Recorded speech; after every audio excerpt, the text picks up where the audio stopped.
Mask लगाउँदा धेरै हदसम्म कोरोनाको संक्रमणबाट बच्न सकिन्छ।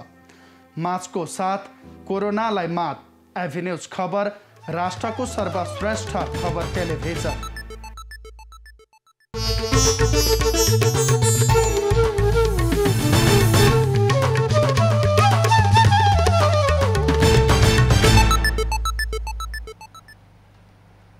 कोरोना संक्रमितको उचित उपचार हरेक नेपालीलाई खोपको आधार। नमस्कार, यो एभिन्यूज खबरको सङ्केत हो। तपाईँ अहिले एभिन्यूज @7 मा हुनुहुन्छ। म विष्णु बसौला। प्रारम्भमा मूल खबर। वर्षासँगै आएको बाढी पहिरोले देशैभरको जनजीवन प्रभावित। नदीमा पानीको बहाव उच्च हुँदा तटीय क्षेत्रका बस्ती जोखिममा।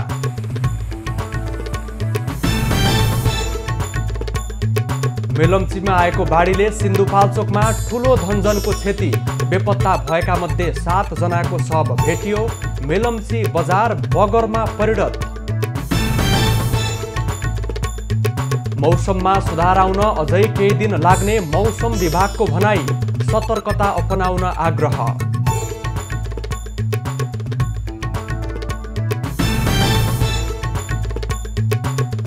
कोरोना संक्रमणको दर लगातार घट्दो। 24 घण्टामा 2828 जनामा संक्रमण, 52 जनाको मृत्यु, 3082 निको भए। एमाले वरिष्ठ नेता खनाललाई थप उपचारको लागि दिल्ली लगियो। पार्टी एकता जोगाउन प्रधानमन्त्री ओलीलाई खनालको आग्रह। धितोपत्र बोर्डले सूचना जारी गरेसँगै शेयर बजारमा भारी गिरावट। नेप्से 52 अङ्कले घट्यो। कारोबार रकममा पनि गिरावट। र नेपाल एसियन कप 2023 को तेस्रो चरणको छनौटमा प्रवेश। नयाँ नियमअनुसार नेपालले प्लेअफ खेल्नु परेन।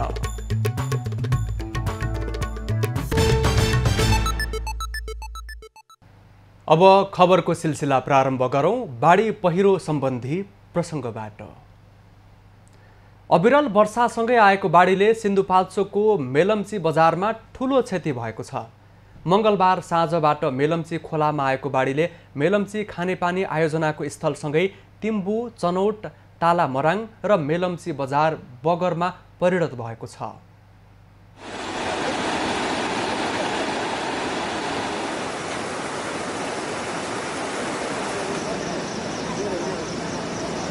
मेलम्ची र सुनकोशीमा मङ्गलबार साँझबाट आएको बाढीमा परि 7 जनाले ज्यान गुमाएका छन्। बाढी र पहिरोमा बेपत्ता भएका हेलम्बु गाउँपालिका 2 का 33 वर्षीय माधव भण्डारी, 42 वर्षीय गणेश ज्योति, हेलम्बु 3 का 13 वर्षीय टिकामाया खड्का, हेलम्बु 7 का ज्ञानेन्द्र कक्षपति, हेलम्बु 6 का च्याङबा तामाङ र चौतारा साँगा चोकगढी नगरपालिकाका 23 वर्षीय समुद्र नेपालको शव फेला परेको प्रहरीले जनाएको छ। मेलम्ची र इन्द्रावती नदीमा आएको बाढीमा फँसेकाहरूलाई नेपाली सेनाको हेलिकप्टर मार्फत उद्धार गरिएको छ।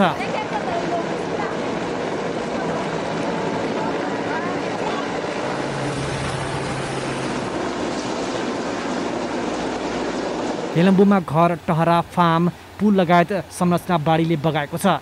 चोकपा पुल, तिम्बु पुल, फट्टे पुल, मेलम्ची पुल, बाहु नेपाली पुल समेत बगाएको छ। हेलम्बुमा 3 वटा र मेलम्चीमा एउटा गरी 4 वटा पुल बाढीले बगाएको हो। सडकहरू पनि भत्किएकाले यातायात सम्पर्क विच्छेद भएको छ। बाढीले 8 वटा ट्राउट माछा फार्म, आमा Hyolmo bus park, city park पनि क्षत विच्छेद बनाएको छ। मेलम्ची बजार बगरमा परिणत भएको छ। अब अन्नकार भइगयो। अब हामी कहाँ जाने? खोला लैहाल्छ भनेर यहाँ छोराहरूलाई तिर्पल ल्याएर यहाँ बारबेर पारेर बस्यौँ। हिजो चाहिँ अब आधी डुबेको थियो, आधी पुरानो चाहिँ अब अहिले चाहिँ पुरै डुब्यो भनेर पुरा सुत्तामा आएको छ। अनि त्यही हो, म चाहिँ अब यहाँ माटो बोलाएर बस्या भने हिजो चाहिँ बेलुका निस्किएन, आज बेला निस्क्यो। अब मेरो चाहिँ 2टा छोरीहरू छ। अब स्कुलमै बसिरहेको छौँ हामी। अब खाने पनि आज बिहान चाहिँ अब नगरपालिकाले दिएको छ है। अब चाहिँ के हुन्छ थाहा छैन। लेदोसहितको बाढी घरमा पसेपछि मेलम्ची बजार क्षेत्रका स्थानीय बासिन्दालाई सुरक्षित स्थानमा सारिएको छ। हेलिकप्टर आयो। हेलिकप्टर आइसकेपछि हाम्रो यो अहिले सबै घरहरू करिब झन्डै अनुमानित अहिले हामीले गन्न त भ्याएको छैन। करिब 100 घर, झन्डै नै 100 घर 80 घरदेखि 100 घर करिब डुबानमा परिसकेको छ। काम चाहिँ राज्यको तर्फबाट गर्नुपर्छ, चाहे त्यो जनप्रतिनिधि होस्, चाहे स्थानीय तहका होस्, चाहे प्रदेश सांसद हुन्, चाहे केन्द्रका हाम्रा मन्त्री पनि भइसकेका व्यक्तिहरू हुनुहुन्छ। उहाँहरूले यसलाई चाहिँ मूलधारमा ल्याउने काम कसरी गर्नुहुन्छ तुरुन्तै गर्नुपर्ने कन्डिसन देखेको छ। बाढी प्रभावित क्षेत्रमा उद्धार र राहतका लागि सशस्त्र प्रहरी, नेपाल प्रहरी, नेपाली सेना र स्थानीयहरू जुटेका छन्। विजय नेपाल, सिन्धुपाल्चोक। अविरल वर्षासँगै आएको बाढी र पहिरोले देशैभरको जनजीवन प्रभावित बनेको छ। बाढी र पहिरोले भौतिक तथा मानवीय क्षति समेत भएको छ। उद्धारको लागि सेना, प्रहरी, सशस्त्र प्रहरी तीनैवटा सुरक्षा निकायलाई खटाइएको छ। मर्स्याङ्दी नदीमा आएको बाढीका कारण मनाङमा 48 घर डुबानमा परेका छन्। नासो गाउँपालिका 1 ताल गाउँका 48 घर डुबानमा परेका हुन्। उनीहरूलाई उद्धार गरी सुरक्षित स्थानमा सारिएको छ। बाढीले सदरमुकाम चामेको हुलाक कार्यालय सहित 5 घर, घट्टे खोलाको बाढीले बगाएको छ। 5 घर डुबानमा परेका छन्। चामे 1 तिमाङ खोलाको बेली ब्रिज पनि बगेको छ। 32 किलोवाटको स्याल्क्यू खोला जलविद्युत आयोजना पनि बाढीले बगाएको छ। डोटीमा पहिरोमा बगाएर 1 जनाको मृत्यु भएको छ भने 2 बालिका घाइते भएका छन्। मृत्यु हुनेमा केआई सिंह गाउँपालिका 3 वासुदेवी देवकाडाका 65 वर्षीय खड्गबहादुर बम रहेका छन्। म्याग्दीमा पनि 40 घर परिवार विस्थापित भएका छन्। अन्नपूर्ण गाउँपालिका 5 धस्के खोरियामा पहिरोले 9 घरमा क्षति पुर्याएको छ। बेनी नगरपालिका 4 का 13 घर परिवार पनि विस्थापित भएका छन्। पाल्पाको सिद्धार्थ राजमार्ग अन्तर्गत पाल्पा बुटवल सडक खण्डको तानसेन नगरपालिका 8 गैँडे पुल नजिकै पहिरो गएपछि सडक अवरुद्ध भएको छ। रिब्दीकोट गाउँपालिका 4 मच्छिपमा पहिरोले पुरिएर 19 वर्षीय मदन भट्टराईको मृत्यु भएको छ। बाढीका कारण पूर्वी नवलपरासीका 40 घर डुबानमा परेका छन्। गैँडाकोट 2 का 35 घर र कावासती नगरपालिका 17 अमलटारी 5 वटा होटेल गरी 40 घर डुबानमा परेका हुन्। पहिरोका कारण पर्वतको मध्य पहाडी राजमार्ग अवरुद्ध भएको छ। सेती बेडी बजारका केही घरहरू बाढीका कारण डुबानमा परेका छन्। उता दाङ स्थित राप्ती नदीको टापुमा 19 घण्टादेखि फँसेका 4 जनाको सशस्त्र प्रहरी बलले उद्धार गरेको छ। अविरल वर्षासँगै बाढी आएपछि करिब 50 वटा गाई बस्तुसँगै उनीहरू अल्पत्र परेका थिए। बागलुङमा राजमार्ग र पक्की पुल बाढीले बगाएको छ। बागलुङ नगरपालिका 1 मा रहेको कोठे खोला पुल बाढीले बगाएको छ। बागलुङ नगरपालिकाको बलेवा क्षेत्र जाने सडकमा यातायात अवरुद्ध भएको छ। बाढीले औद्योगिक क्षेत्र काली गण्डकीको कटान सुरु गरेको छ। बाढी पहिरोका कारण बस्ती जोखिममा परेका व्यक्तिहरूलाई सुरक्षित स्थानमा सारिएको छ। रूपन्देहीका विभिन्न बस्तीहरूमा पनि बाढी पसेको छ। तिनाउ नदी किनाराका मर्चवार, देवदह, तिलोत्मामा बाढी पसेको छ। बाढीले कास्कीमा बन्दै गरेको सुपरमादी हाइड्रो पावरमा क्षति पुगेको छ। 2 वटा एक्सकाभेटर, 1 टिपर, हाइड्रोका अन्य सामानहरू बाढीले बगाएको छ। कास्कीमा 7 घर परिवार विस्थापित भएका छन्। काली गण्डकीमा आएको बाढीले स्याङ्जाको गरल्याम नगरपालिका 5 सेती बेडीका 8 घर डुबानमा परेका छन् भने 24 जना विस्थापित भएका छन्। डडेलधुरामा सुदूरपश्चिमकै प्रसिद्ध धार्मिक क्षेत्र घटाल थान डुबानमा परेको छ। महाभारतका चर्चित पात्र पाण्डव भीमका विडम्बनाका पुत्र घटोत्कचका नामले प्रसिद्ध शक्तिशाली देवता घटाल स्थान अविरल वर्षाले डुबानमा परेको हो।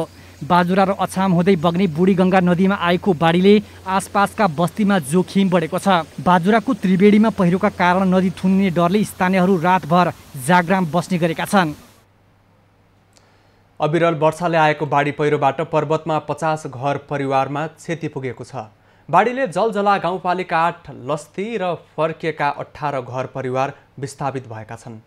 त्यस्तै वडा नम्बर 7 धाङरिङमा 2 घर, त्यस्तै मासिला गाउँपालिकामा 8 घर परिवार विस्थापित भएका छन्। फलेवास नगरपालिका 3 शङ्कर पोखरीको रुग्दीमा पनि स्थानीयवासी बुद्धिसागर रेग्मीको घर उच्च जोखिममा परेको छ। पर्वत स्याङ्जा र गुल्मीको सिमानामा रहेको जिल्लाको बिहादी गाउँपालिका 6 मा रहेको सेतीबेडी बजार डुबानमा पर्दा त्यहाँका 10 घर विस्थापित भएका छन्। मोदी गाउँपालिका वडा नम्बर 4 ज्यामिरेमा 1 घर पूर्ण रूपमा क्षति भएको छ। जिल्ला प्रहरी कार्यालयले जिल्लाभरि बाढी पहिरोले क्षति भए पनि अहिलेसम्म मानवीय क्षति भने नभएको जनाएको छ। क्षतिको विवरण सङ्कलनको काम भइरहेको प्रहरीले जनाएको छ। यो वर्ष वर्षायाम सुरु भएसँगै देशका विभिन्न स्थानमा बाढी र पहिरोले ठूलो परिणाममा धनजनको क्षति भएको छ। बाढी पहिरोले वर्षेनी वितण्डा मच्चाइरहँदा पनि यसको नियन्त्रण, प्रभावितको उद्धार, राहत र पुनर्स्थापनामा सरकारको ध्यान पुग्न सकेको भने देखिएको छैन। दृश्य हो सिन्धुपाल्चोक जिल्ला मेलम्चीको। मंगलबार राति सिन्धुपाल्चोक जिल्लाको मेलम्ची, इन्द्रावती र भोटेकोशीमा बाढी आउँदा आसपासका क्षेत्रमा धनजनको ठूलो क्षति भएको छ। त्यस्तै मनाङ, डोटी, कास्की, दाङ, रूपन्देही, नवलपरासी र चितवन लगायतका जिल्लाहरूमा पनि बाढी र पहिरोका कारण क्षति भएको छ। पछिल्लो 4 दिनको कुरा गर्ने हो भने पश्चिम नेपालमा तुलनात्मक रूपमा भारी वर्षा भएपछि मध्य एवं पूर्वी नेपालमा भीषण वर्षा भने भएको होइन, तर यही सामान्य वर्षाले पनि देशैभर ठूलो क्षति गरेको छ। 2 वर्ष अघिको तथ्याङ्कलाई हेर्ने हो भने 1 दशकमा बाढी जन्य घटनामा 752 जनाको मृत्यु भएको छ भने 477 जना बेपत्ता भएका छन्। यस अवधिमा 1 अर्ब 6 करोड रुपियाँ बराबरको क्षति भएको राष्ट्रिय विपद जोखिम तथा व्यवस्थापन प्राधिकरणको तथ्याङ्कले देखाएको छ। प्राधिकरणका अनुसार गत वर्ष पनि देशभरका 77 वटा जिल्लामा 4205 वटा स्थानमा बाढी पहिरो गएको थियो, जसमा 591 जनाको ज्यान गएको थियो भने 101 जना बेपत्ता भए। यसरी देशले वर्षेनी धनजनको क्षति बेहोरी रहेको भए पनि सम्बन्धित निकायको प्रभावकारी भूमिका देखिएको छैन। बाढी पहिरोको घटना वर्षेनी बढ्दो छ, तर नियन्त्रणका लागि खासै कदम चालिएको देखिँदैन। यता प्राधिकरण भने छलफल र कार्ययोजना बनाउनमा व्यस्त रहेको जवाफ दिँदै आएको छ। आज हाम्रो यस कार्यकारी समितिको 11औं बैठक आज माननीय गृहमन्त्रीजीको अध्यक्षतामा हामीले आज बैठक राखेका थियौँ। यसका मुख्य गरी 3टा एजेन्डाहरू थिए। नम्बर 1 हामीहरूको यो विपद को जुन संहारमा आइपुगिसकेका छौँ, यसपालिको मनसुनजन्य बाढी पहिरो लगायत अन्य जुन विपद छ त्यसको हाम्रो कार्ययोजना, हामीहरूको राष्ट्रिय कार्ययोजना जुन हामीले बनाएको थियौँ त्यो कार्ययोजनालाई आज पारित गर्ने र त्यसलाई प्रभावकारी ढङ्गबाट कसरी कार्यान्वयन गर्ने भन्ने कुरामा छलफल गरेर त्यसलाई पारित गर्ने काम गरियो। बाढी पहिरोको हिसाबले नेपाल विश्वकै 30औं जोखिम राष्ट्रको सूचीमा रहेको छ। मौसम पूर्वानुमान महाशाखाले पनि यस वर्षको मनसुनमा विगतको भन्दा बढी वर्षा हुने र क्षति पनि बढी हुन सक्ने भन्दै सतर्कता अपनाउन आग्रह गरेको छ। राष्ट्रिय विपद तथा व्यवस्थापन प्राधिकरणले स्वयं पनि यस वर्ष मनसुनबाट 17 लाखसम्म नागरिक प्रभावित हुन सक्ने आकलन गरेको छ। तर यति हुँदाहुँदै पनि सम्बन्धित निकाय मौन भएर बस्नु आफैमा लज्जास्पद छ। सृष्टि पराजुलीको रिपोर्ट। यस वर्ष औसतभन्दा बढी वर्षा हुने जल तथा मौसम पूर्वानुमान महाशाखाले जनाएको छ। असारको 1 गतेकै दिन सिन्धुपाल्चोकमा ठुलो बाढीले गर्दा बाक्लो मानवीय बस्ती रहेको क्षेत्रमा बगरमा परिणत भएको छ। सिन्धुपाल्चोकको मेलम्ची खोलासहितका केही बस्तीहरूमा यति बेला ठुलो बाढीको प्रभावले गर्दा असर परेको देखिएको छ। सिन्धुपाल्चोकको स्थानमा प्रत्यक्ष पुगेर खबर सङ्कलन गरेर हाम्रो टोली केही समय अगाडि मात्रै फर्किएको छ। सिन्धुपाल्चोकमा संवाददाता सरोज पौडेल र क्यामेरा पर्सन प्रभात थापा खबर सङ्कलनका क्रममा पुगेर फर्किएका हुन्। सिन्धुपाल्चोकको पछिल्लो अवस्थाको विषयमा जानकारी दिनको लागि यति बेला एभिन्यूज खबरको केन्द्रीय खबर कक्षबाट सम्पर्कमा रहेका छन् संवाददाता सरोज पौडेल।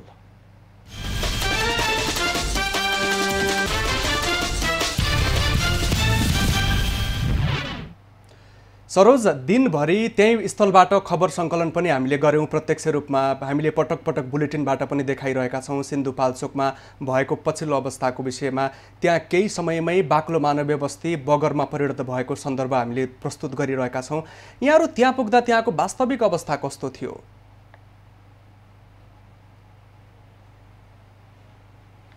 पक्कै पनि विष्णु, आज जुन असार सुरुवात भएकै दिनदेखि नेपालमा बाढी पहिरो बढिरहेको छ। त्यसै क्रममा गैराती सिन्धुपाल्चोकको मेलम्ची बजारमा डुबान भयो भनेर हामीले खबर पाउने बित्तिकै हामी बिहान यहाँबाट त्यसतर्फ प्रस्थान गऱ्यौँ र त्यहाँ पुग्दाखेरि त्यहाँको अवस्था निकै भयावह देखिन्थ्यो र त्यसभन्दा माथि हामी जान सक्ने अवस्था थिएन।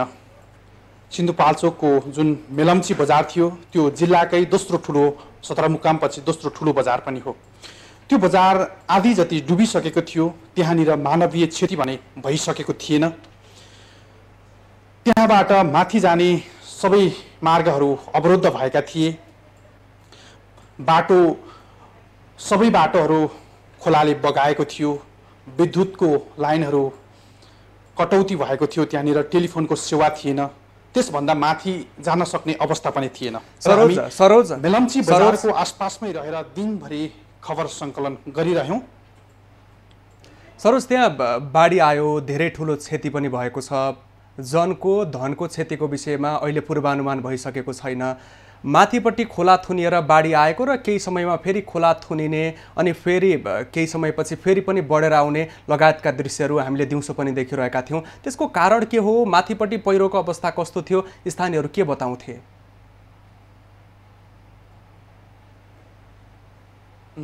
पक्कै पनि जुन हामी मेलम्ची बजारमा बसेर खबर सङ्कलन गर्दै गर्दाखेरि त्यहाँ मेलम्ची बजार जहाँनिर छ त्यहाँनिर दुईटा खोलाको दोभान सङ्गम स्थल पनि हो, जहाँ इन्द्रावती नदी र मेलम्ची खोला। जुन इन्द्रावती नदी र मेलम्ची खोलाको सङ्गम स्थल थियो त्यहाँनिर मेलम्ची बजार परेको भएको कारणले पनि त्यस स्थानमा मेलम्ची खोलापट्टिबाट ढुङ्गा मुढा सहितको ठुलो लाभा, जुन ज्वालामुखी विस्फोटन हुँदाखेरि लाभा निस्किन्छ, त्यस्तै प्रकारको लेदो इन्द्रावती नदीतर्फ अगाडि बढिरहेको हुन्थ्यो पटक पटक। र यसको माथि हिलम्बु भन्ने एउटा गाउँ छ, त्यो हिलम्बु, तिम्बु र लगायतका त्यहाँ चनौटे लगायतका ग्याल्थोम लगायतका ठाउँहरूमा यो खोलाले निकै ठुलो क्षति पुर्याएको भनेर नेपाली सेनाले हामीसँग भनिरहेको थियो र नेपाली सेना पनि त्यस ठाउँमा गएर उद्धार गर्न सक्ने अवस्था थिएन र उनीहरू पनि हेलिकप्टर मार्फत त्यसरी कुनै ठाउँमा फसेर बसेका मान्छेहरूलाई उद्धार गरिरहेका थिए उनीहरूले। र त्यहाँनिर सशस्त्र प्रहरी, नेपाल प्रहरीको पनि उल्लेख्य सहभागिता थियो र उनीहरूले सर्वसाधारणलाई सुरक्षा दिँदै सुरक्षित स्थानतर्फ स्थानान्तरण गरिरहेका थिए। र त्यहाँभन्दा माथिको स्थानमा जुन मेलम्ची खोलाको किनारको बस्तीहरू छन्, मैले जुन अघि नाम लिए चनौटे लगायतका त्यहाँका बस्तीहरू थिए, ती बस्तीहरू यतिखेर छैनन् भन्ने पनि आकलन गरिएको छ। सरोज, धेरै ठुलो धनजनको क्षतिको अनुमान गरिएको छ, स्थानीयहरूले बताउन थालेका छन्। सञ्चार सम्पर्कले गर्दा हामीले सबै जानकारी प्राप्त गर्न सकिरहेका छैनौँ। अहिले त्यहाँका नागरिकहरू के भनिरहेका छन्? उनीहरूले सरकारसँग के अपिल गरिरहेका छन्? उनीहरूको तत्कालको व्यवस्थापनको लागि के गर्न सकिन्छ? व्यवस्थापनको लागि भएका प्रयासहरू हामीले के देखिन्थ्यो?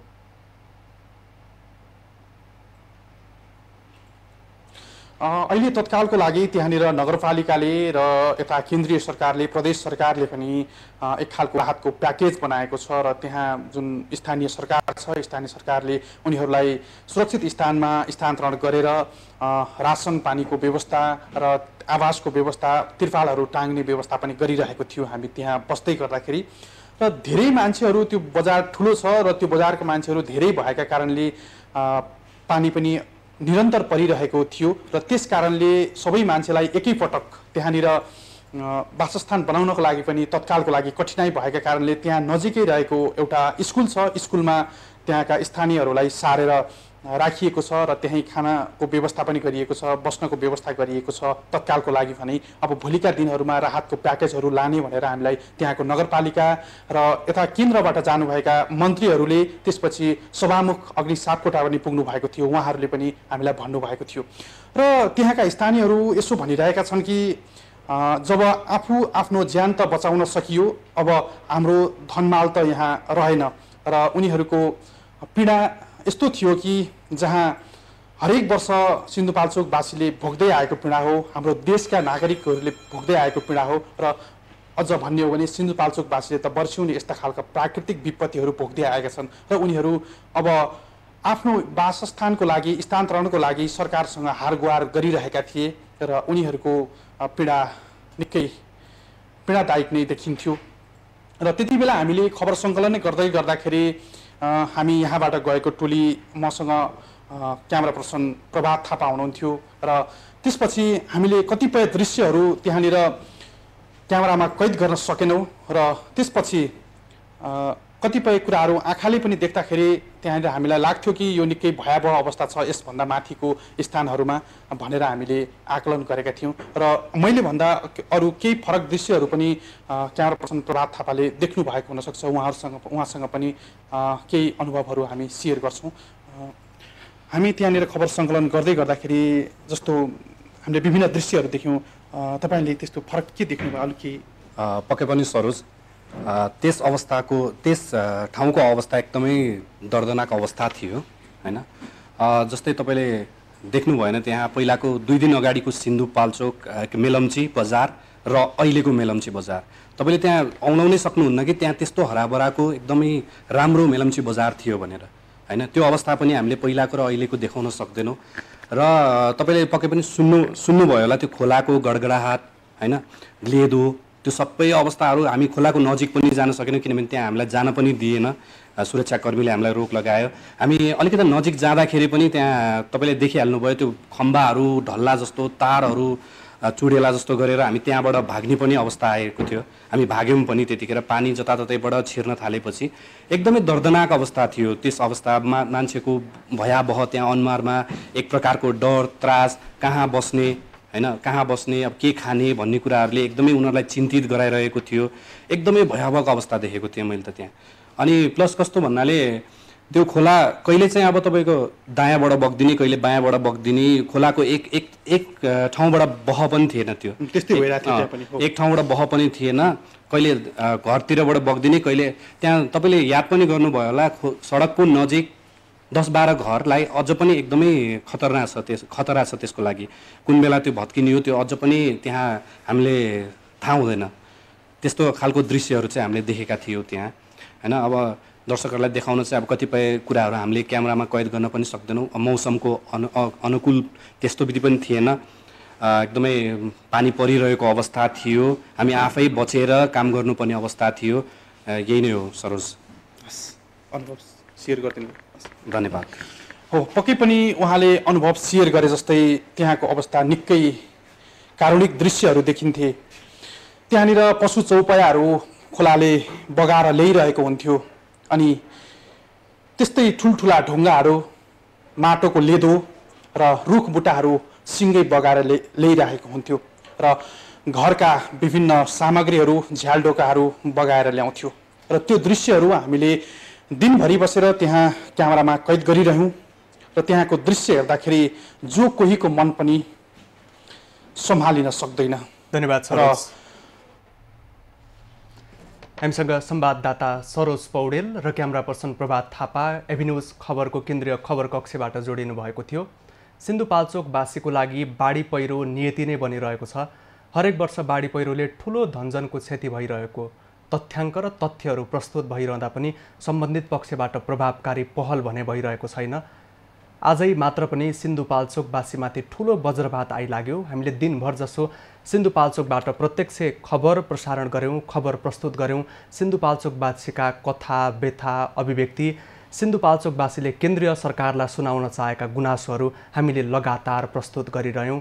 लगातारको खबरदारीपछि सम्बन्धित निकायहरू हेलिकप्टरबाटै भए पनि सिन्धुपाल्चोकको अवलोकन गरेर फर्किए।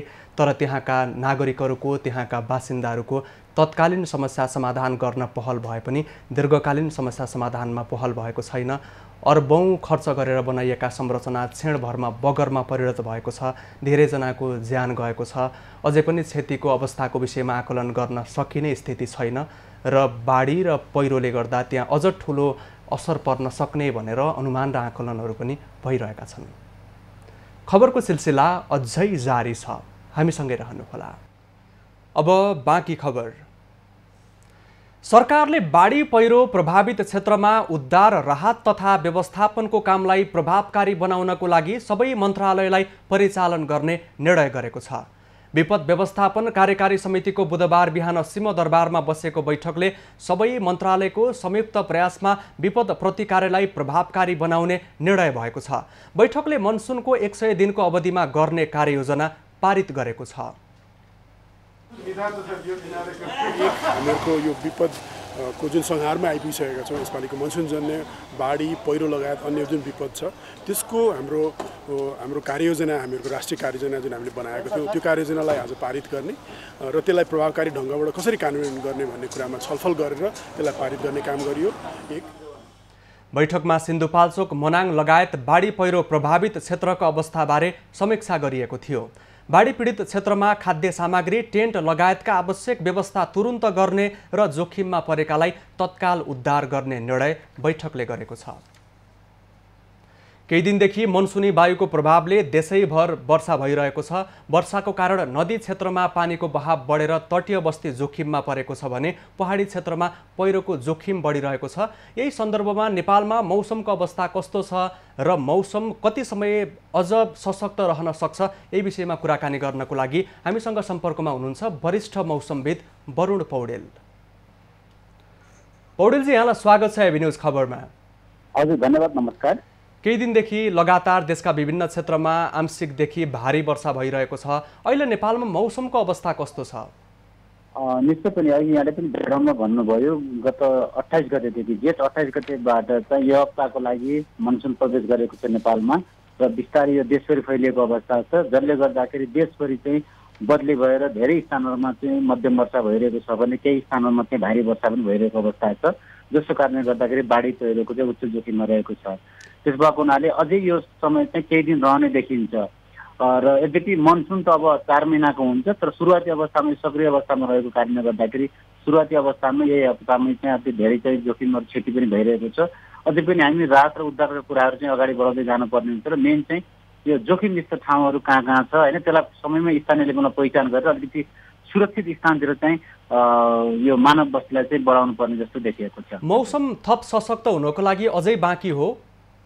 हजुर, निश्चय पनि अलिकति हिजोको तुलनामा आज अलिकति कम जस्तो देखिए पनि यद्यपि यो लुम्बिनी प्रदेश, गण्डकी प्रदेश र यो कर्णाली प्रदेशमा आज रातिको लागि पनि भारी वर्षाको सम्भावना छ भने अन्यत्र चाहिँ अरू भूभागहरूमा देशका चाहिँ मध्यम वर्षाको सम्भावना रहेको छ र भोलि पर्सिको लागि पनि बागमती प्रदेश, त्यस्तै चाहिँ यो कर्णाली प्रदेश, त्यस्तै सुदूरपश्चिम लुम्बिनी प्रदेशमा भोलिको लागि पनि चाहिँ भारी वर्षाको सम्भावना रहेको हुनाले र बाँकी भेगहरूमा पनि वर्षाको सम्भावना भोलिलाई पनि छ, जसले गर्दाखेरि 2-3 दिनै अझै चाहिँ डिस्टर्ब हुने देखिएको छ। त्यस भएको हुनाले हामी चाहिँ तयारीका कुराहरू चाहिँ यसलाई चाहिँ अगाडि बढाउँदै जानुपर्ने हुन्छ।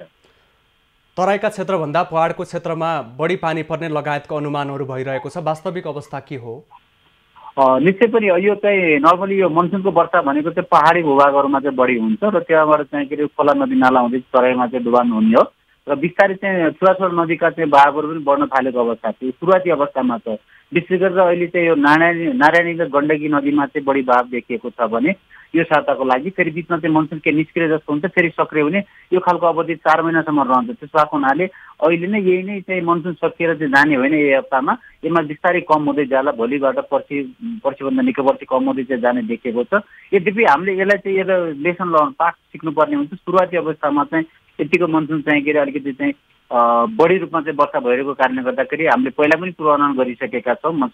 यो मौसम विभागले यो वर्ष चाहिँ औसतभन्दा बढी वर्षा हुन्छ मनसुनको समयमा भनेको हुनाले पनि यसलाई चाहिँ तयारीका कुराहरू अझै चाहिँ पुगेको छैन, अगाडि बढ्दै जानुपर्ने हुन्छ। यहाँको लामो समयदेखिको अनुभव छ मौसम जल तथा पूर्वानुमान क्षेत्रमा। विगतका वर्षमा आजभन्दा 10-12 वर्ष अगाडि यतिको पानी पर्दाखेरि खोला नालामादेखि लिएर बस्तीहरूमा ठुलो प्रभाव पर्थेन भन्ने नागरिकहरूको एक किसिमको भनाइ पनि छ। अहिले सामान्य मनसुन सक्रिय हुने बित्तिकै हामीले ठुला धनजनका क्षतिका खबर प्रसारण गर्न बाध्य छौँ। यसको कारण के हो? यहाँको तर्क के छ यसमा? राम्रो कुरा उठाउनु भयो। जस्तो हिजोको पनि हामीलाई लाग्छ, हिजोको जुन सिन्धुपाल्चोकको उदाहरण दिन सकिन्छ। सिन्धुपाल्चोकमा चाहिँ हाम्रो मौसमको हिसाबले मौसम विभागले त्यहाँ चाहिँ वर्षा मापन गरेको भनेको 40 मिलिमिटर 40-45 मिलिमिटरको हारा 24 घन्टामा, जबकि पोखरा कास्की क्षेत्रमा 110 मिलिमिटर वर्षा भएको छ, 80-90 मिलिमिटर छ, काठमाडौँमा 50 मिलिमिटर छ। तर थोरै वर्षामा सिन्धुपाल्चोकमा किन गयो त भन्दै गर्दाखेरि अलिकति बुझ्दै जाँदाखेरि त्यहाँको चाहिँ भू बनोटहरू होइन, विगतमा ठुल्ठुला भूकम्पहरू पनि गत वर्ष पनि पहिरोहरू गएको कारणले गर्दाखेरि पनि त्यहाँ चाहिँ पहिरो गएर खोला छुनिएको र त्यसपछि चाहिँ त्यो खोला फुटेर चाहिँ भएको भन्ने पनि सुन्नमा आएको छ। अलिअलि त्यो वास्तविक यहाँले पनि पत्ता लगाउनु पर्ने हुन्छ र त्यति ठुलो चाहिँ वर्षाको एक्सपेक्ट थिएन त्यहाँ चाहिँ, र वर्षा पनि भएको होइन। 30-40 मिलिमिटर भनेको चाहिँ यो मनसुनको समयमा नर्मल वर्षा हो, सामान्य वर्षा हो। बरु त्योभन्दा पश्चिम भेगमा चाहिँ बढी वर्षा भएको छ। त्यस भएको हुनाले हाम्रो चाहिँ भू बनोट कस्तो भइसक्यो भन्दाखेरि विकास निर्माणको गतिविधिहरू होइन, विगतमा भएका चाहिँ भूकम्पको कारणले गर्दाखेरि पहाडी भेगमा चाहिँ अब अलिकति चाहिँ यो खुल्ला खालको चाहिँ डाँडाहरू देखिन थालेको अवस्था छ, वन जङ्गल फलानी भएर पनि हुनसक्छ। यी विविध कारणले गर्दाखेरि यो जुन विकासको गतिविधिहरू छ त्यसले पनि सायद प्रभाव पारेको छ कि भन्ने पनि बुझिन्छ। त्यो भन्नाले सम्बन्धित निकाय सबैले चाहिँ यसमा पनि विचार पुर्याउनु पर्ने हुन्छ। यो हाम्रो भू उपयोगको नीतिलाई पनि राम्रोसँग लागू गर्नुपर्ने हुन्छ होइन। त्यसले गर्दाखेरि यो अलि एउटा त्यो पनि एउटा पाटो भयो भने अलिकति पानी पर्ने प्रणालीमा पनि फरक देखिएको छ। कुनै यहाँनिर म अलिकति थप्न चाहन्छु, यस वर्ष अन्य वर्षको तुलनामा औसतभन्दा बढी वर्षा हुने भनिएको छ, त्यो भनेको कस्तो प्रकारको अनुमान हो? अहिले नेपालमा यसपालि पसेको मनसुनी वायुको स्थिति कस्तो रहन सक्छ? संक्षेपमा व्याख्या गरिदिनुहोस् न।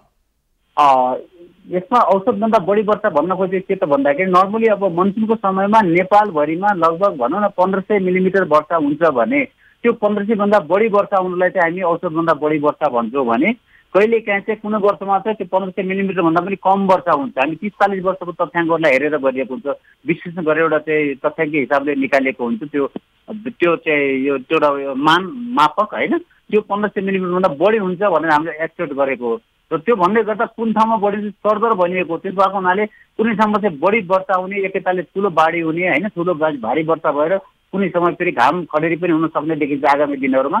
त्यस भएको लगातार 4 महिना नै वर्षा हुने होइन, तर सुरुवाती अवस्थामा यति भइसक्यो जमिन प्रशस्त मात्रामा भिजेको छ होइन। यो 3-4 दिनले गर्दाखेरि पनि अब आगामी दिनहरूमा सानो वर्षाले पनि चाहिँ के अरे पहिरो जान सक्ने त्यत्तिकै जोखिम रहन्छ। त्यस भएको हुनाले अलिकति पहाडी भूभागहरूमा, पहाडी राजमार्गहरूमा, विशेष गरेर तटीय क्षेत्रमा बासिन्दाहरू हुनुहुन्छ भने उहाँहरूले सकेसम्म 4 महिनाको लागि नै हामी सुरक्षित स्थानमा लैजानुपर्छ। मनसुनको अवधिभरमा सकेसम्म रातको समयमा विशेष गरेर अझ चाहिँ हामी सामुदायिक भवन, कुनै सुरक्षित स्थानहरू, स्कुलहरूमा छ भने त्यहाँ पनि विस्थापन गर्न सकिन्छ। त्यो कुरा चाहिँ स्थानीय लेभलमा, वडा लेभलमा, पालिका लेभलमा चाहिँ हामीले हेर्नुपर्ने छ। यहाँबाट केन्द्रमा बसेर देखिँदैन त्यहाँको ठाउँ होइन। त्यस भएको हुनाले स्थानीय लेभलमा कस्तो छ त आफ्नो वडामा होइन, अहिले त हाम्रो स्थानीय सरकारहरू छ, त्यस भएको हुनाले त्यहाँबाट हेरेर जोखिमयुक्त ठाउँ छ भनेपछि तुरन्त चाहिँ स्थानान्तरण गर्नको लागि हामी अनुरोध गर्न चाहन्छौँ। हुन्छ, यहाँलाई समय र संवादको लागि धन्यवाद दिन चाहन्छौँ। हस्, यहाँलाई पनि धेरै धेरै धन्यवाद। हामीसँग वरिष्ठ मौसमविद वरुण पौडेल सम्पर्कमा रहनु भएको थियो। यसपालि औसतभन्दा बढी वर्षा हुने भनिएको छ र यसपालि थप सजगता अपनाउनको लागि सरकारले पनि आग्रह भने गरि नै रहेको छ। अहिले सक्रिय भएको मनसुन केही दिन अझ सक्रिय हुने, त्यसपछि फेरि केही दिन घटेको जस्तो हुने र फेरि पनि सक्रिय भएर अबको 4 महिनासम्म यो मनसुन नेपालमा सक्रिय रहन सक्ने मौसम पूर्वानुमान महाशाखाले पनि जानकारी दिएको छ। अब कोरोना संक्रमण सम्बन्धी प्रसङ्ग। नेपालमा थप 2828 जनामा कोरोना संक्रमण पुष्टि भएको छ।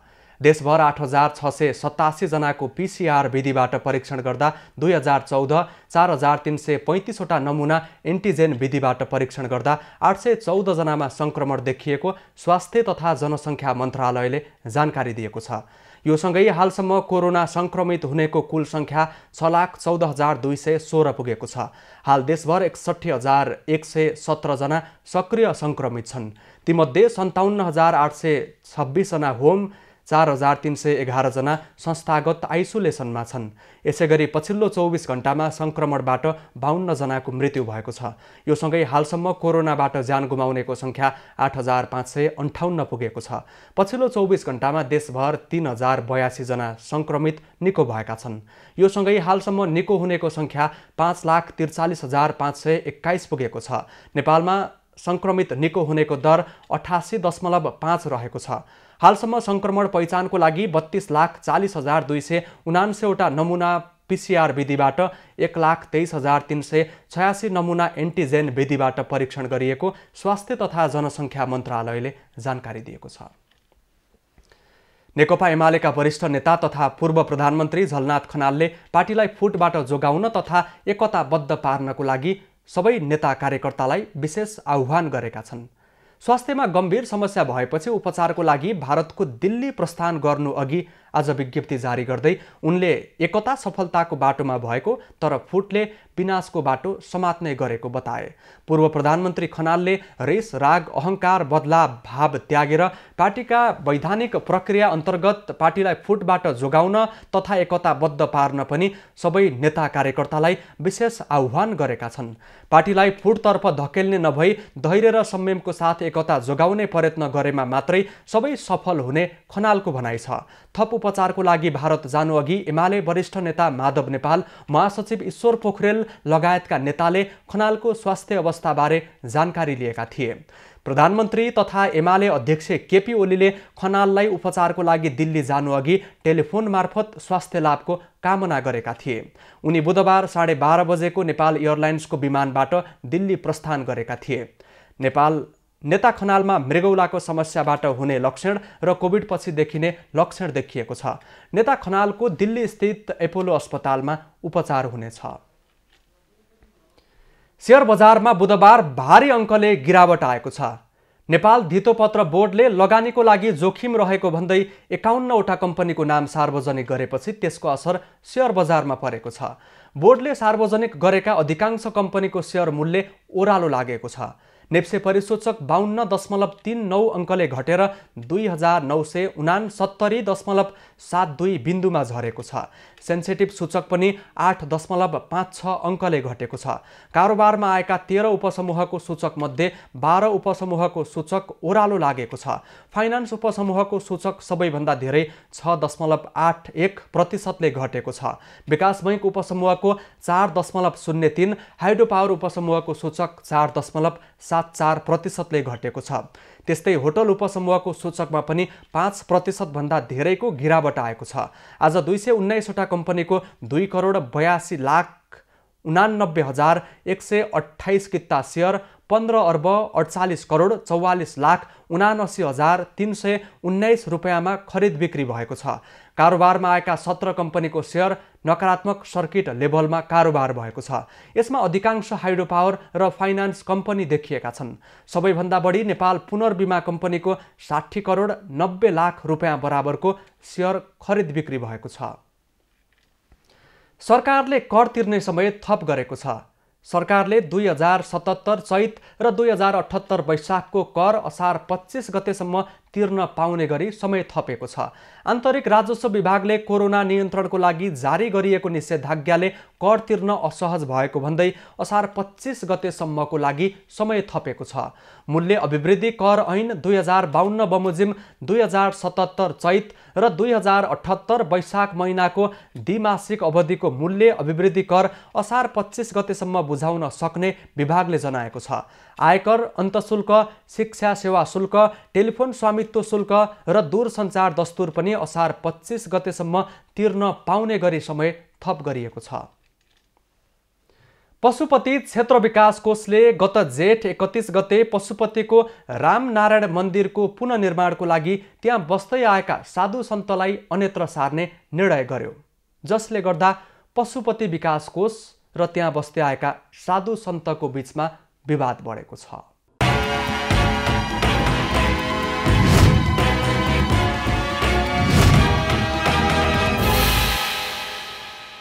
पशुपति विश्वकै हिन्दूहरूको पवित्र धार्मिक स्थल हो। पशुपति क्षेत्रमा सयौंको संख्यामा साधु सन्तहरू आश्रय लिँदै आएका छन्। तर गत जेठ 31 गते पशुपति क्षेत्र विकास कोषले जारी गरेको सूचनाले राम मन्दिरमा बस्दै आएका साधु सन्तहरू झस्किएका छन्। साधु सन्तहरूमा आफूहरूलाई राम मन्दिर परिसरबाट सधैँका लागि हटाउन लागि हो कि भन्ने चिन्ताले सताएको छ। उनीहरूले राम मन्दिरको पुनर्निर्माण सकिएपछि आफूहरूलाई यही स्थानमा पुनर्स्थापित गर्नुपर्ने कबुलियत विकास कोषले गर्नुपर्ने माग गरेका छन्। हामी जहाँ बसेका छौँ यो पुनर्निर्माणपछि हामीलाई सोही हस्तान्तरण चाहिएको, सोही स्थानमा ल्याएर राखिदिनुहोस् भनेर हामीले आफ्नो इच्छा प्रकट गरेको। सदियौंदेखि बस्दै आएका साधु सन्तहरू रहेको यस स्थानमा फेरि उनीहरूलाई पुनर्स्थापनाको ग्यारेन्टी गर्नुपर्ने धार्मिक अभियन्ताहरूले बताएका छन्। पुनर्निर्माण अवधिभर साधुहरूको उचित वासस्थानको व्यवस्था गर्नुपर्ने र पुनर्निर्माण भएपछि विकास कोषले यथास्थानमा राख्ने ग्यारेन्टी गरे समस्या समाधान हुने उनीहरूको भनाइ छ। ठुलो केही छ, यो समस्या नै होइन। म जहाँसम्म लाग्छ यो समस्या केही पनि होइन। यसको समाधान एउटा मात्र के हो भने बाबाहरू यहाँ अहिले जीर्णोद्धारको लागि उहाँले कहाँ स्थानान्तरण गर्ने, यथाचित स्थानान्तरण गरिदिने। अनि अर्को कुरा भने यो जीर्णोद्धार भइसकेपछि यहाँ बाबाहरूलाई आउने वातावरण बनाइदिने, यति बनाइदिए मात्र पुगिहाल्यो। यो समस्या नै छैन, ठुलो समस्या छैन। राम मन्दिर क्षेत्र साधु सन्तको अखाडा हो। पशुपति विकास कोषले यही राम मन्दिरमा देश विदेशबाट आएका साधु सन्तलाई वासस्थानको व्यवस्था गर्दै आएको छ। तर राम मन्दिर धेरै पुरानो भएकाले र 2072 सालको भूकम्पका कारणले पनि जीर्ण भएकाले पुनर्निर्माण गर्न लागि विकास कोषले जनाएको छ। विकास कोषले झन्डै 1 वर्षमा पुनर्निर्माण सकिने भएकाले सो अवधिका लागि कोषले व्यवस्था गरेको स्थानमा गएर सहयोग गर्न साधु सन्तहरूलाई आग्रह गरेको छ। साधुहरूको माग पूरा गर्न आफूहरू तयार रहेको तर कबुलियत गर्न भने ऐनले नदिने विकास कोषको भनाइ छ। पूर्ण रूपमा जीर्णोद्धार, मन्दिरहरूको जीर्णोद्धार र त्यो स्थलको चाहिँ पुनर्निर्माण गर्नुपर्ने आवश्यकता भएको हुनाले सोही अनुसारका प्रक्रियाहरू पुरा भइसकेको अवस्थामा हामीले त्यहाँ बसिरहनु भएका साधु सन्तहरूलाई केही समयको लागि अन्यत्र व्यवस्थापन गरेर निर्माण सम्पन्न भइसके त्यही पुर्याउने योजना अनुसार हामीले उहाँहरूलाई अनुरोध गरेको हो। पशुपति क्षेत्रका धेरै संरचना पुनर्निर्माण हुँदा पनि राम मन्दिर पुनर्निर्माण हुन सकेको छैन। विकास कोषले सो मन्दिरको पुनर्निर्माण गर्नु जरुरी छ, तर पशुपति क्षेत्रका गहना नै मानिने र सदियौंदेखि बस्दै आएका साधु सन्तहरूको मनमा उब्जेको शङ्कालाई विकास कोषले निवारण गर्नु पनि उत्तिकै जरुरी छ। क्यामेरामा विनय तामाङका साथ शीतल रिजाल, काठमाडौँ।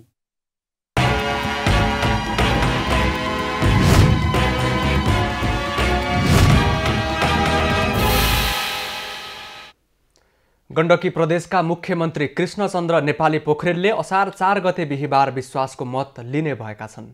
उनले विश्वासको मत लिनको लागि गण्डकी प्रदेश सभामा आज प्रस्ताव दर्ता गरिएको छ। प्रदेश सभामा प्रस्ताव दर्ता गरेको 48 घण्टापछि प्रदेश सभा बैठकमा पेश हुने कानुनी व्यवस्था छ। मुख्यमन्त्री पोखरेलले 4 असारमा विश्वासको मत लिने तयारी गरेको उनको सचिवालयले जनाएको छ। उनी संविधानको धारा 168 को उपधारा 5 बमोजिम जेठ 29 गते मुख्यमन्त्रीमा नियुक्त भएका थिए। यस धारा अनुसार नियुक्त भएका मुख्यमन्त्रीले 30 दिनभित्र प्रदेश सभामा विश्वासको मत लिनुपर्ने संवैधानिक व्यवस्था रहेको छ। अहिले गण्डकी प्रदेश सभा 59 सदस्य छ।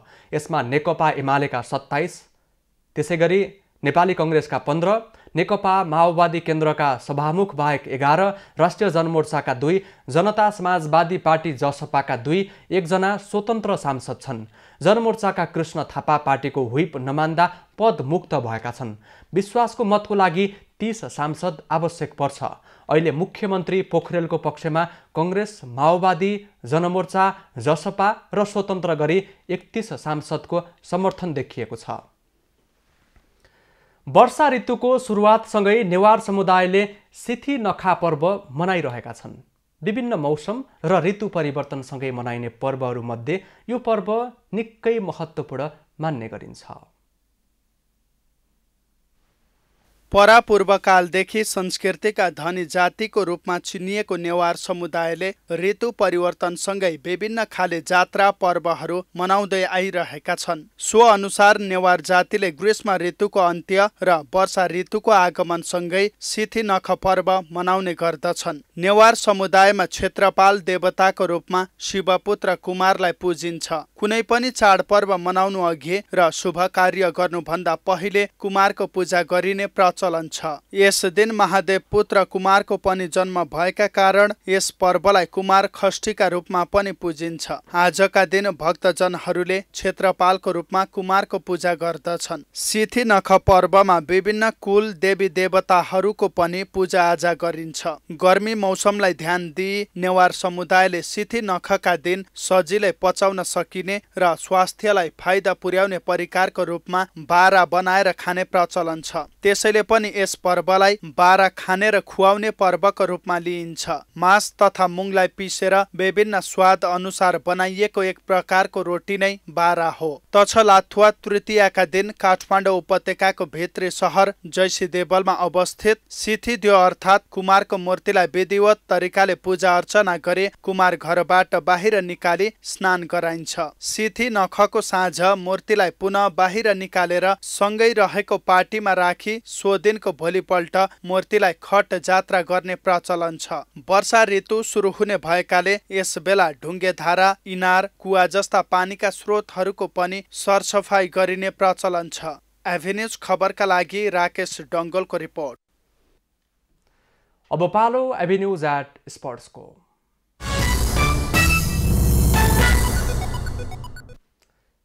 नेपाल सिधै एसियन कप 2023 को छनौटमा प्रवेश गरेको छ। एसियन फुटबल फेडरेसन एएफसी को नयाँ नियम अनुसार नेपालले सिधै तेस्रो चरणमा खेल्ने पाउने भएको छ। केही दिन अगाडि विश्वकप छनौटमा नेपाल चौथो स्थानमा रहेपछि प्लेअफमा खेल्नुपर्ने भनिएको थियो। तर एएफसीको नयाँ नियमअनुसार नेपाल सिधै तेस्रो चरणको लागि छनौट भएको छ। एसियन कप आयोजक चीन, विश्वकप आयोजक कतारले विश्वकप र एसियन कपमा स्थान बनाएसँगै समूहको चौथो स्थानमा रहेका पनि सिधै छनौट गरिएको छ। नयाँ नियमसँगै दोस्रो स्थान हासिल गर्ने मध्ये पुछारका 3 टोली तथा तेस्रो स्थान र चौथो स्थान हासिल गर्ने 8 टोलीले एसियन कप छनौटको तेस्रो चरणमा खेल्ने भएका छन्। इन्डोनेसिया, चाइनिज ताइपे, गुआम, कम्बोडियाले पनि प्लेअफमा खेल्नुपर्नेछ। नेपालले भने 2 खेल जितेर 6 अङ्क जोडेको थियो। तेक्वान्दो खेलाडी पलेसा गोवर्धन जापानको टोकियोमा हुने पारा ओलम्पिकको लागि वाइल्ड कार्ड छनौट मार्फत छनौट हुन सफल भएकी छिन्। नेपाल तेक्वान्दो सङ्घले पलेसाले 44 देखि 58 केजी मुनिको तौल समूहमा प्रतिस्पर्धा गर्ने जनाएको छ। K44 क्याटेगोरीमा उनले खेल्न लागेकी छिन्। पारा ओलम्पिकमा पलेसा नेपालबाट तेक्वान्दो खेल्ने पहिलो खेलाडी पनि बनेकी छिन्। नेपाल तेक्वान्दो सङ्घले पलेसा र रञ्जना धामीको नाम वाइल्ड कार्डको लागि पठाएको थियो, जसमा पलेसालाई वाइल्ड कार्ड मार्फत छनौट गरिएको छ। पलेसासँग विश्व पारा तेक्वान्दो र एसियन पारा तेक्वान्दो खेलेको अनुभव रहेको छ। 5औं एसियन तेक्वान्दो च्याम्पियनसिपमा उनले काँस्य पदक जितेकी थिइन्। जन्मदा नै पलेसाको दाहिने खुट्टाको हत्केला थिएन। यसलाई उनले कमजोरी बनाइनन् र खेलमा लागिन्, जसले उनलाई ओलम्पिकसम्म पुर्याएको छ। 17 वर्षकी पलेसा 11 कक्षामा अध्ययनरत छिन्। कोभिडको कारण पारा ओलम्पिक छनौट खेल्न नपाएपछि वाइल्ड कार्ड आउँदैन जस्तो लागे पनि अहिले ओलम्पिकमा छनौट हुन पाउँदा सपना जस्तो लागेको पलेसाले एबी न्युज खबरलाई बताएकी छिन्। अहिले जुमबाट प्रशिक्षण गरिरहेकी पलेसाले निरन्तर प्रशिक्षणको व्यवस्था गरिदिनको लागि नतिजा दिन सक्ने बताएकी छिन्। अब पालो एबी न्युज एट मौसमको।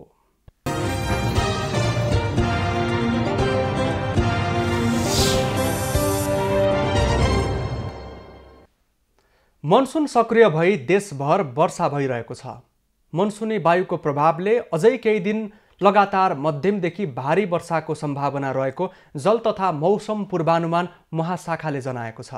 आज राति कर्णाली, लुम्बिनी, बागमती र गण्डकी प्रदेशमा भारी वर्षाको समेत सम्भावना रहेको छ। आज काठमाडौँ उपत्यकाको अधिकतम तापक्रम 25 डिग्री सेल्सियस, न्यूनतम तापक्रम 20 डिग्री सेल्सियस मापन गरियो। आज देशभरको मौसम कस्तो रह्यो त? हेरौँ देशभरको मौसमी अवस्था।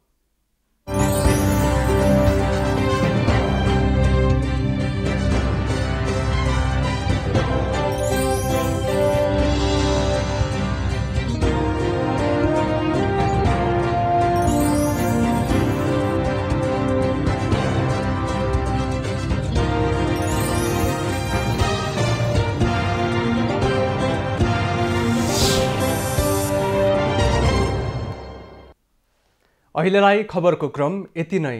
एबी न्युज खबरका यी सहित अन्य विस्तृत खबरका लागि www.abnews.tv लगइन गर्न सक्नुहुनेछ। युट्युब, फेसबुक र ट्विटरमा पनि हामीलाई फलो गर्न सकिनेछ। खबरभित्रको खबरका लागि हेर्दै रहनुहोला एबी न्युज खबर। नमस्कार।